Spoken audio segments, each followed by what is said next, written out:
আসসালামু আলাইকুম। কেমন আছেন সবাই? আশা করি ভালো আছেন। আলহামদুলিল্লাহ আমি ভালো আছি। এখন সকালবেলা আমি চলে আসলাম আমাদের দেশের চক বলা হয় চকে রসুন কাটার জন্য। আর এইখানে দেখেন রসুন, তো এখানে রসুন কেউ এখনো আসে নাই, আমি আর আমার মা আগেই আসছি। তো এখন বৈশা থাকবো কী করে, তো দেখলাম রসুনগুলা উঠাই আর একটু কাটি। তো রসুন উঠাইতে অনেক ভালোই লাগতেছে, একদম নরম, টান দিলে উঠা যায়। তো দেখতেছেন আমি কীভাবে রসুন উঠাইতেছি। আর আমার মতো যদি আপনারা কেউ রসুন উঠাই থাকেন অবশ্যই কমেন্ট করে জানাবেন কে কে রসুন উঠাইছেন চকে যে জমি রসুন।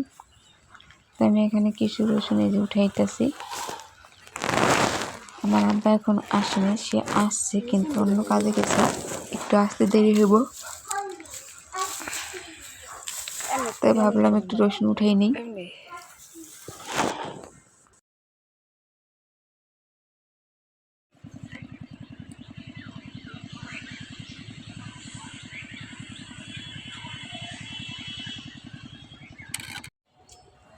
এই তো এখানে ওই যে আমার আব্বা রসুন উঠাইতেছে, আমার মা কাটতে নিতেছে, দেখেন।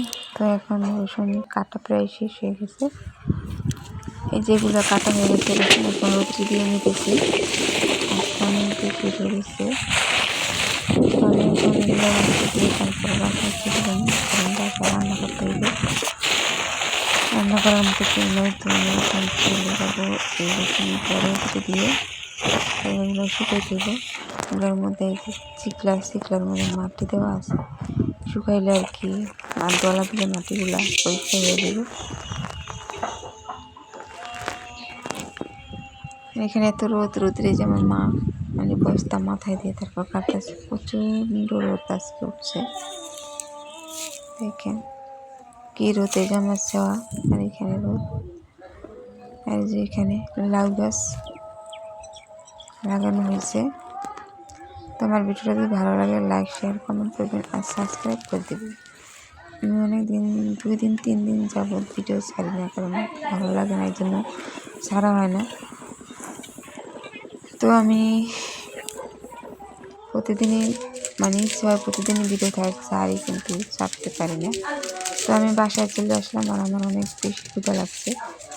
তো এখানে পাইলাম একটা চকলেট, তো ভাবলাম একটা চকলেট খেয়ে তারপর পানি খেয়ে তারপর রান্না করতে যাবো। সকালে আমি ভাত মানে গরম ভাত রান্না করে রেখে গেছি, ওটা গরম তো তাড়াহুড়ো করে খাইতে পারিনি, তাড়াতাড়ি গেছিল। তো এখন রান্না করার জন্য কি রান্না করবো, তো ফ্রিজ থেকে বাইর করে নিতেছি। আর এখানে দেখেন পেঁয়াজ রসুন কী অবস্থা করে রাখছে, কারণ কাজের মধ্যে এগুলো বুঝাই না, কোনো সময় নেই। আর এখানে যে কিছু ডিম মুরগিতে পারছে, তো মুরগির ডিমগুলো সবগুলো উমে দিব না, এগুলো বাইরে রাখবো। সবাই ভালো থাকবেন, সুস্থ থাকবেন, আল্লাহ হাফেজ।